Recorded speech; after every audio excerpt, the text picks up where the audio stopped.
இப்போ டெல்லியில இருக்கிற பெண்மணி வந்து ஓரம் கட்டப்படுவாரா அப்படின்னா ஆல்ரெடி அவங்க ஓரம் கட்டி வச்சிருக்காங்க, ஓரளவுக்கு சமாதானம் பண்ணி வச்சிருக்காங்க. ரிவோல்ட் அப்படி நடந்துச்சுன்னா டிஎம்கேல பாருங்க, இவங்களுக்குள்ள ரிவோல்ட் வராது. அதாவது உதயநிதி ஸ்டாலின் வெர்சஸ் மு.க. ஸ்டாலின் அப்படிங்கிற மாதிரி ரிவோல்ட் வராது. இங்க எப்படி வரும், இவங்க ரெண்டு பேரும் ஒன்னா தான் இருப்பாங்க. ஆனா வெர்சஸ் இது வந்து இந்த அன்புமணி ராமதாஸுக்கும் அவருடைய தந்தை ராமதாஸுக்கும் இடையே இருக்கிற இந்த போராட்டம் அப்படிங்கிறது ஒரு எச்சரிக்கையா டிஎம்கே காரங்க எடுத்துக்கலாம், தப்பு கிடையாது. அதையே காங்கிரஸ்காரங்களும் எடுத்துக்கலாம்.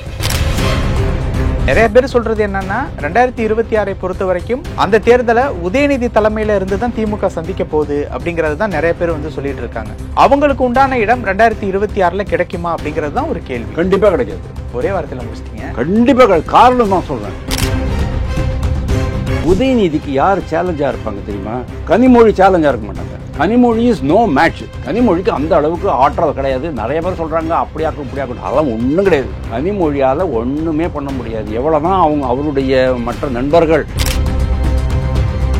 உதயநிதிக்கு அந்த அளவுக்கு அரசியல் முதிர்ச்சி கிடையாது, அனுபவம் கிடையாது, ஆலோசகர்கள் கிடையாது. அன்பில் மகேஷ் பொய்யாமொழி அவரை தவறாக வழிகாட்டக்கூடிய சந்தர்ப்பம் கூட உண்டு. ஏன்னா இவர் பண்றதெல்லாம் கரெக்ட் அப்படின்னு சொல்ல முடியாது.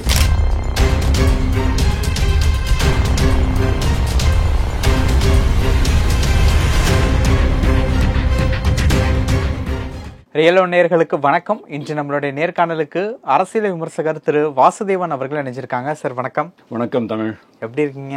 இருக்கேன். அன்புமணியினுடைய சப்போர்ட்டர்ஸ் வந்து ஒரு பக்கம், இன்னொரு பக்கம் போனீங்க அப்படின்னா ராமதாஸ் அவர்களுடைய மூத்த நிர்வாகிகள் இன்னொரு பக்கம். இதே மாதிரியான ஒரு விஷயம் திமுக பக்கமும் பிரதிபலிப்பதற்குண்டான வாய்ப்புகள் இருக்கா? ஏன் கேட்கறேன் அப்படின்னா, கட்சியினுடைய ஒரு முகமா உதயநிதி வந்து இப்ப வந்து ஃபார்ம் ஆயிட்டாரு. இப்ப கூட கட்சியினுடைய மூத்த நிர்வாகிகளா இருக்கக்கூடிய துரைமுருகனுக்கும் உதயநிதிக்கும் சரியான கருத்து முரண்பாடு இல்லை அப்படிங்கிற மாதிரியான தகவல்லாம் வருது. இது 2026 தேர்தல் நேரத்துல அந்த மூத்த நிர்வாகிகளுக்கு சீட்டு கொடுக்காம இந்த மாதிரியான விஷயங்கள்ல பிரதிபலிப்பதற்குண்டான வாய்ப்புகள் எதுவும் இருக்கா வரும் நாட்கள்ல? ரொம்ப இன்டெலிஜென்ட் கொஸ்டின், அருமையான கேள்வி, ரொம்ப சந்தோஷமா இருக்கு. டிஎம்கே பொறுத்த வரைக்கும் நான் ஒரு விஷயம் கிளியராக சொல்லிடுறேன். அப்பா பிள்ளைக்கு ரெண்டு பேருக்கும் நடுவில் எந்த விதமான இதுவும் வராது. ஆனால் கட்சிக்குள்ளே புகைச்சல் இருக்கும். இப்போவே ஏற்கனவே கட்சிக்குள்ளே பயங்கரமான புகைச்சல் இருக்குது. மூத்த தலைவர்கள்லாம் வந்து ஒரு மாதிரி ஓரங்கட்டப்பட்டதாகத்தான் நினைக்கிறாங்க. பொன்முடி இதை ஓப்பனாகவே சொல்லிகிட்டு இருக்காரு. இன்னும் சில அமைச்சர்கள் சொல்லலை அப்படின்னாலும் கூட அவங்களுடைய நடவடிக்கைகள்லேருந்து நம்ம அதை புரிஞ்சிக்க முடியறது. பயங்கரமான புகைச்சல் இருக்குது. 2026 கண்டிப்பாக இது வெடிக்கும். ஆனால் ஓரங்கட்டப்பட்டவர்கள் குடும்ப அங்கத்தினர்களாக இருக்க மாட்டாங்க. ஏன்னா ஆல்ரெடி ஒருத்தர் ஓரங்கட்டப்பட்டு விட்டார் மதுரையை பொறுத்த வரைக்கும். இப்போ டெல்லியில் இருக்கிற பெண்மணி வந்து ஓரங்கட்டப்படுவாரா அப்படின்னா ஆல்ரெடி அவங்க ஓரம் கட்டி வச்சிருக்கிறாங்க, ஓரளவுக்கு சமாதானம் பண்ணி வச்சிருக்கிறாங்க. ரிவோல்ட் அப்படி நடந்துச்சுன்னா டிஎம்கேல பாருங்க, இவங்களுக்குள்ள ரிவோல்ட் வராது. அதாவது உதயநிதி ஸ்டாலின் வெர்சஸ் மு.க. ஸ்டாலின் அப்படிங்கிற மாதிரி ரிவோல்ட் வராது. இங்க எப்படி வரும், இவங்க ரெண்டு பேரும் ஒன்னா தான் இருப்பாங்க. ஆனா வெர்சஸ் கனிமொழி வர்சஸ் திருச்சி சிவா அந்த மாதிரி, இல்லைன்னா டிஆர் பாலு அந்த மாதிரி எங்கேயாவது வரலாம். ஆனால் எது எப்படி போனாலும் கட்சி ஒட்டு மொத்தமாக இவங்க கையில் தான் இருக்கும். இவங்க கையில் உதயநிதி மு.க. ஸ்டாலின் கையில் தான் இருக்கும். என்ன காரணம் அப்படின்னு கேட்டால் அவங்க கையில் தான் இப்போ அந்த அறக்கட்டளை எல்லாம் இருக்குது. ஏடிஎம்கேல ஏன் சார் அவ்வளோ பெரிய சண்டை ஆச்சு? அறக்கட்டளைக்கு அவ்வளோ பணம் இருக்குது. அதே குற்றச்சாட்டு தான் ராமதாஸ் மேலேயும் இருக்குது. தெரியுமா உங்களுக்கு? ராமதாஸ் ஒரு பீரியட் ஆஃப் டைம் என்ன பண்ணியிருக்கிறாரு அப்படின்னா, கோடி ரூபாய் வருமானம் உள்ள வன்னியர் சொத்துக்களை எல்லாம் ஒரு அறக்கட்டளை பண்ணி அறக்கட்டளையில் போட்டிருக்காரு. அதனால தான் அவங்களுக்கு வந்து பயமாக இருக்குது. என்னைக்கு ஏடிஎம்கே கூடயும் ரொம்ப நட்பில் இருப்பாங்க, டிஎம்கே கூடயும் நட்பில் இருப்பாங்க. நீங்கள் பார்த்துருக்க முடியும். அப்பப்போ போயிட்டு சீஃப் மினிஸ்டர் போய் பார்த்துட்டு வந்துடுவாங்க. ரெண்டு பேரும் ஏதாவது ஒரு காரணம் சொல்லி போய் பார்த்துட்டு வருவாங்க, நட்பில் தான் இருப்பாங்க. அது காரணம் என்னன்னு கேட்டால், எனி டைம் கவர்மெண்ட்டு ஆக்ஷன் எடுக்க முடியும், இந்த அறக்கட்டளையே ஒன்றுமில்லாமல் பண்ண முடியும் அப்படிங்கிறது அவருக்கு தெரியும். அந்த பயத்தினால்தான் அவர் வந்து ராமதாஸை ரொம்ப அடக்கி வாசிக்கிறாரு.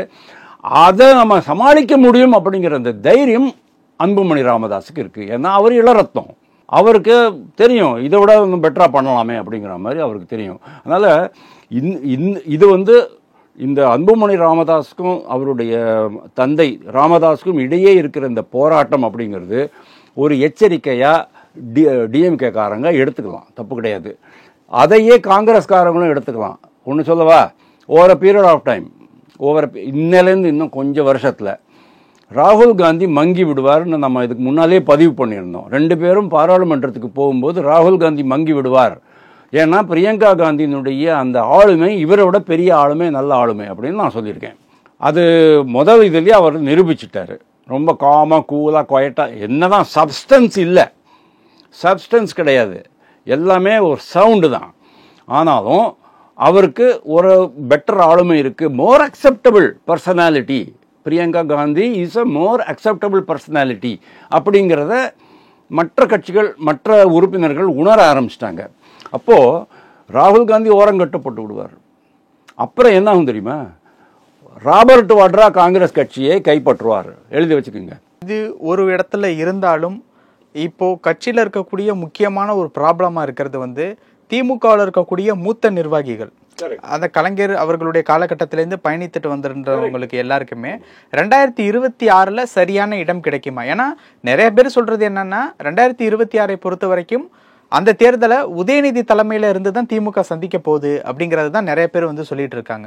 அவங்களுக்கு உண்டான இடம் 2026 கிடைக்குமா அப்படிங்கிறது தான் ஒரு கேள்வி. கண்டிப்பா கிடைக்காது. ஒரே வாரத்தில் முடிச்சிட்டீங்க. கண்டிப்பா காரணம் தான் சொல்றேன். 10 காரணம் என்னால் சொல்ல முடியும். இவங்கெல்லாம் குறுநில மன்னர்கள். அவங்க ஃபிஎஃப்டம் அப்படிங்க, ஃபிஎஃப்டம், அவங்கவுங்க ஏரியாவில் அவங்க தான் ராஜா. எல்லா கான்ட்ராக்டுகளும் நான் சொல்கிற ஆளுக்கு தான் போகும். எல்லா வளர்ச்சி திட்டங்களும் அங்கே முக்கியமாக ஒரு சாலை, ஒரு கனெக்டிங் ரோடு போடணும், அதில் எனக்கு விருப்பம் இல்லைன்னு சொன்னால் அந்த மக்களுக்கு அது கிடைக்காது. அந்த அளவுக்கு என்னுடைய ஆணை தான் அங்கே நடக்குது. இவங்க எல்லாருமே அதான் பண்ணிக்கிட்டு இருக்கிறாங்க. கட்சிக்கு கெட்ட பெயர் தான் இருக்குது. இதெல்லாம் தகர்த்தீரியணும் அப்படின்னு தான் உதயநிதி பார்க்குறாரு.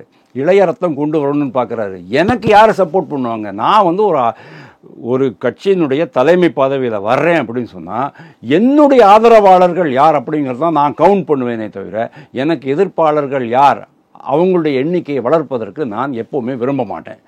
அப்படி இருக்கும்போது ஏற்கனவே இந்த இளைய தலைமுறை வந்துடுச்சு.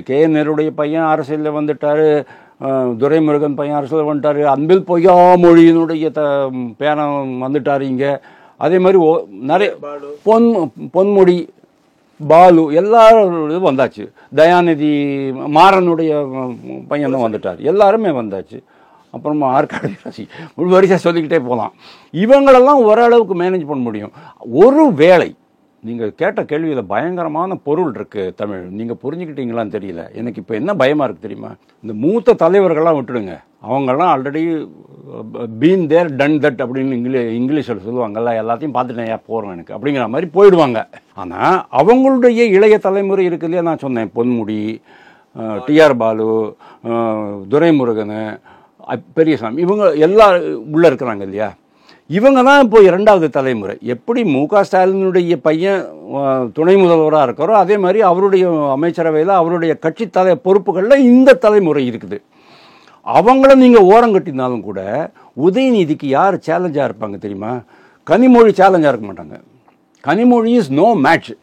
கனிமொழிக்கு அந்த அளவுக்கு ஆற்றல் கிடையாது. நிறைய பேர் சொல்கிறாங்க அப்படியாக்கும் இப்படியாக்கும், அதெல்லாம் ஒன்றும் கிடையாது.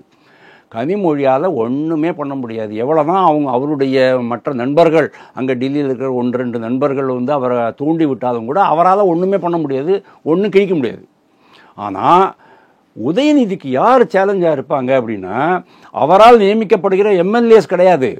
ஆனால் இந்த குறுநில மன்னர்கள்னு சொன்னோம் இல்லையா, அவர்களுடைய 2வது முதல் தலைமுறை இப்போ இதில் இருக்காங்கல்ல, நிர்வாக பொறுப்புகளில் இருக்காங்கல்ல, அவங்கள எப்படி உதயநிதி சமாளிப்பார் அப்படிங்கிறது ஒரு மிகப்பெரிய கேள்வி. ஏன் சார் இப்போ அன்பில் மகேஷ்லாம் நல்ல ஒரு நட்புறவுல தான். அன்பில் மகேஷ் மட்டும் போதுமா?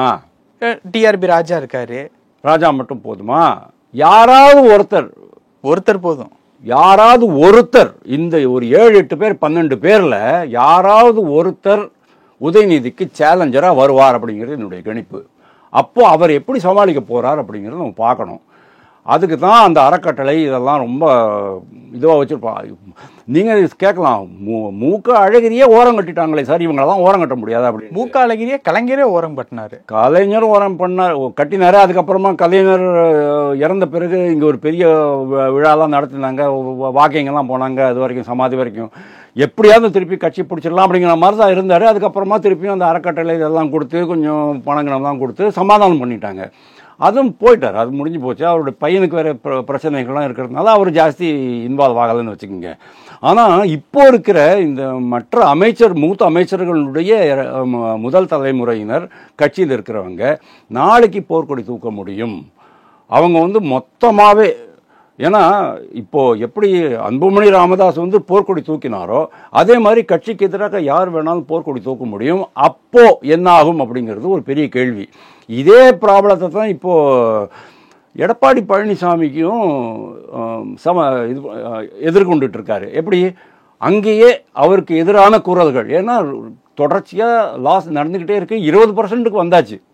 நீங்கள் என்னதான் பாராளுமன்றம் நீங்கள் இது பண்ணாலும் சட்டசபை டு சட்டசபை நீங்கள் வந்து 3% தான் டிஃபரன்ஸ் இருக்குது, 3% தான் கம்மியாக இருக்குன்னு சொன்னாலும் கூட இப்போ நடந்த பாராளுமன்ற தேர்தலில் நீங்கள் வந்து 12 இடத்துல டெபாசிட் எழுந்திருக்கீங்க, 7 இடத்துல 3ஆக வந்திருக்கீங்க. இந்த மாதிரி பல சமாச்சாரங்கள்லாம் இருக்கு இல்லையா? இப்போ இதெல்லாம் வச்சுக்கிட்டு அங்கே வந்து போர்க்குரல் வரும், எதிர்ப்பு குரல் வரும், தலைமையை மாற்றணும் அப்படின்னு வரும். அப்போது இவர் வந்து இன்னும் விடாப்படியாக அதே கொள்கையோடு தான் இருப்பேன் அப்படின்னு சொன்னா ஆட்டோமேட்டிக்கலி அவருக்கு பிரச்சனை ஜாஸ்தியாகும். அதே தான் உதயநிதிக்கும் வரும். ஏன் சொல்கிறேன் அப்படின்னா, திருப்பியும் நான் முதல்ல சொன்னது தான் உங்கள்கிட்ட சொல்கிறேன். உதயநிதிக்கு அந்த அளவுக்கு அரசியல் முதிர்ச்சி கிடையாது, அனுபவம் கிடையாது, ஆலோசகர்கள் கிடையாது. அன்பில் மகேஷ் பொய்யாமொழி அவரை தவறாக வழிகாட்டக்கூடிய சந்தர்ப்பம் கூட உண்டு. ஏன்னா இவர் பண்ணுறதெல்லாம் கரெக்டு அப்படின்னு சொல்ல முடியாது. அதனால் நாளைக்கு என்ன ஆகும் அப்படின்னா, ப்ராபப்ளி அந்த மூத்த தலைவர்கள்னால எந்த பிரச்சனையும் இருக்காது. இளைய தலைவர்கள்னால ஒரு எதிர்ப்பு குரல் கிளம்பிச்சுன்னு சொன்னால் அதை சமாளிப்பதில் உதயநிதி மிகவும் சிரமப்படுவார் அப்படிங்கிறது என்னுடைய கருத்து. நிறைய விஷயங்கள் சொல்லியிருக்கீங்க. உங்கள் நேரத்துக்கு ரொம்ப நன்றி. தேங்க்யூ தமிழ்.